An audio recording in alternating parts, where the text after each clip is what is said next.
Welcome to my spoiler-free review of both of the expansion packs for the original Red Alert.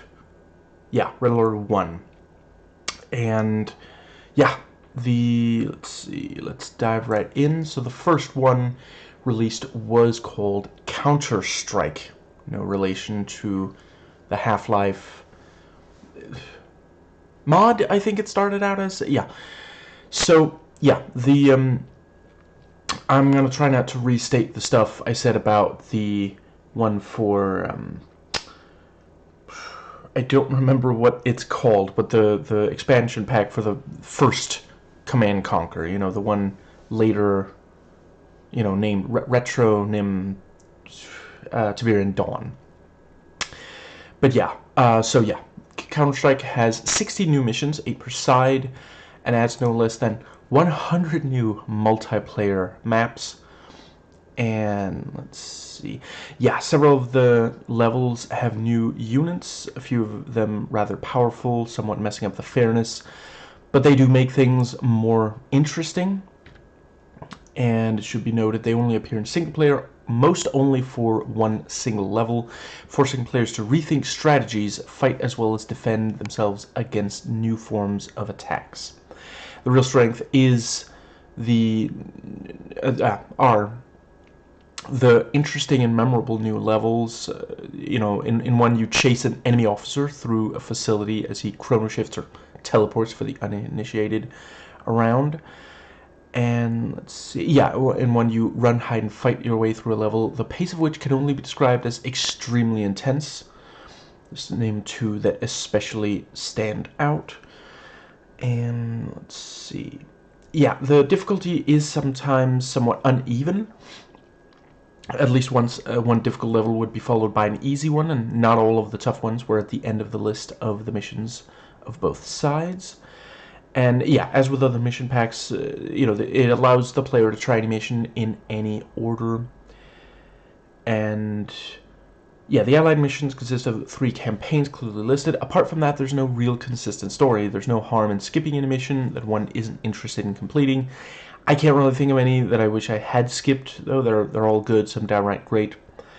I suppose if you get stuck on one, you know, there's no...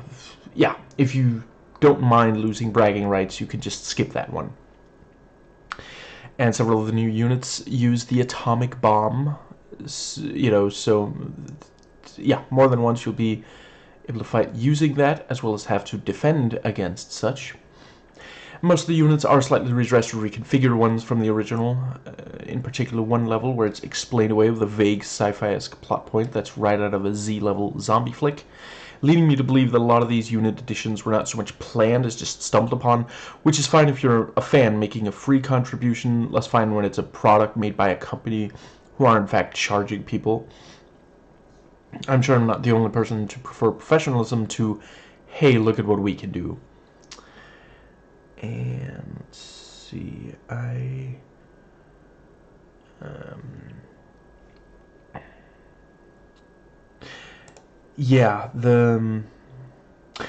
one of the good things about this expansion pack is the several levels allow the player to use and produce units and structures that were just getting to be available for use at the end of the regular game. And some levels force the player to think of new strategies to defeat the enemy, or even defend their own base, by disallowing the purchase of certain units and structures. And the level design is very good, no 2 levels looking or feeling like the same old thing, like we've done it before. A few of them take place inside facilities, and while these aren't as superbly crafted as those of the original game, one in particular seemed awfully random, they're basically always fun to play. Time limits and special objectives make things more interesting and exciting, and the fact that not every single level is the old standby for real-time strategy titles of destroy all enemy units and buildings helps as well. And the return of Tanya, possibly making an appearance in more than one side's campaign too, as well as 1 or 2 other known characters that we remember from the original game, aren't exactly bad additions either. And yeah, pretty good to great expansion pack, which brings us to the second one, if I can be allowed to type. There we go. Which is called The Aftermath. And yeah, this one I really dig. So yeah, as enjoyable as Covert Ops for Command & Conquer and Counterstrike were, this offers more, both in amount and in how solid what is added is.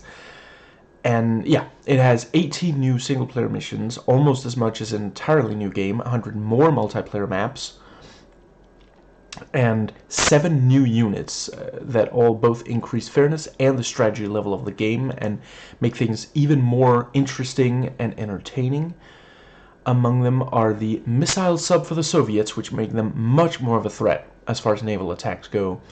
You know, essentially in Red Alert 1, I love it, but the naval side is very uneven. You know, basically the Allies have all these different ships, and the Soviets basically, it's not nothing, but what they have is the, I forget what it's called, but there's a transport unit that, yeah, and the submarine. And the submarine can basically destroy the other side's ships and the naval construction yard.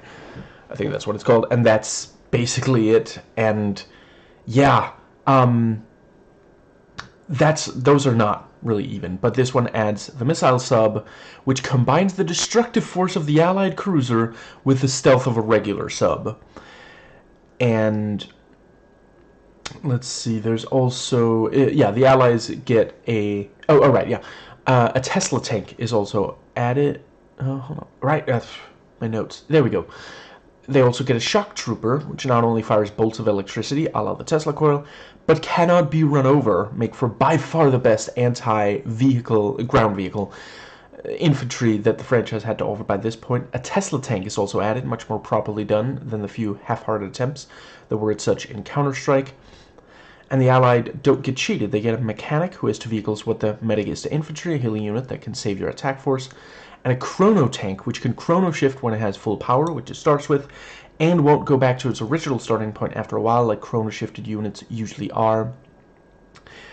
And yeah, firing missiles and being able to teleport right up to enemy units. This makes for an effective surprise attack unit and can take down enemy harvesters before the enemy will know what hit them, and effectively take out flame towers from a safe distance. And this is actually the missile sub and mechanic are two such great units that they actually reappear in later, you know, you can have the equivalent of the mechanic in Red Alert 2 and the equivalent of the missile sub in Yuri's Revenge. You know, there's a lot of these where they don't bring back, you know. I think, let's see. No, yeah, never mind. I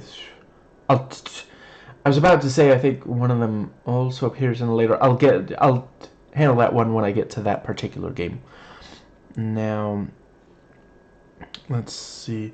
Yeah, the units greatly improve the multiplayer experience, you know, renewing the gameplay, providing plenty of new tactics, and other things are changed around. Both sides now have the ability to purchase rocket soldiers, since it's the only infantry unit that can be used as anti-aircraft defense. You know, it really is wild that that wasn't already the case, but I do really appreciate that they did fix it for this. And let's see, I think, yeah, the story is quite loose. I could not for the life of me determine when this was supposed to take place. As with the other add-ons, it doesn't tell you how the war is going, and unlike Counter-Strike, which had just a few, this doesn't tell you where you're fighting, you know, and these things do take some of the excitement and sense of importance out of the battles. Right, this was the one where characters that seem to have died at this point appear again. And let's see.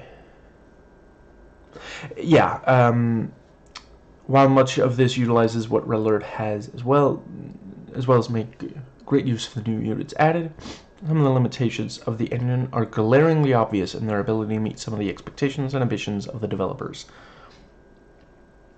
And let's see. Right, the level design is good, though once or twice it does feel like a mission was just designed to be a challenge without providing much explanation for it, which, again, takes you out of the experience some. And let's see. I think that might be...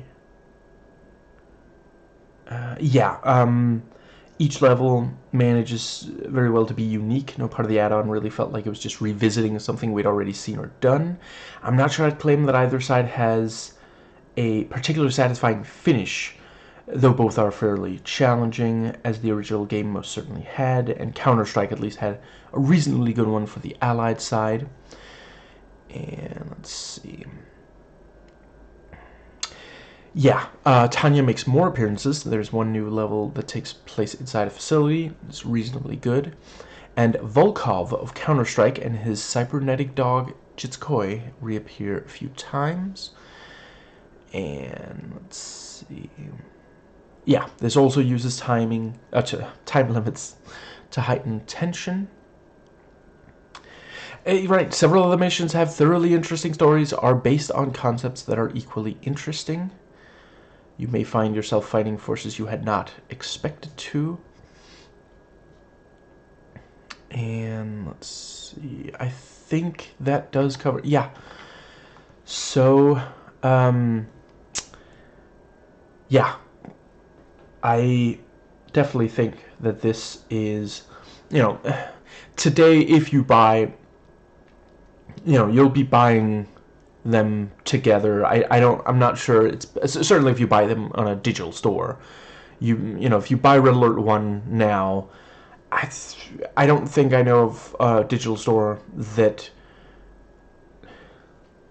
I swear, I stopped myself just short of saying a digital store online. As opposed to one of those offline digital stores. Yeah, when you buy this on a digital store, when you buy Red Alert 1 on a digital store, it will come with both of these expansion packs. So this is really just to help you determine, is it worth playing the expansion pack missions? But, yeah,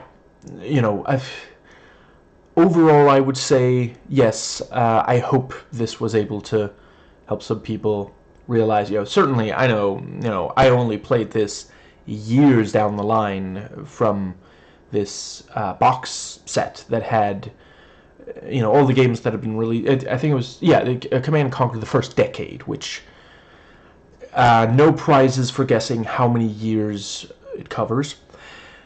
That one came with the expansion packs. Other than that, I think Firestorm and 0 Hour were the only expansion packs. Oh, actually, yours read... Okay, yeah, actually, come to think of it, I guess it really was just the expansion pack... Yeah, Counter-Strike and these two expansion packs were the only ones that I didn't play when the game first came out. But, yeah, a number of people didn't play these when they first came out. So, yeah, hopefully this can help determine if it is worth getting into these or not.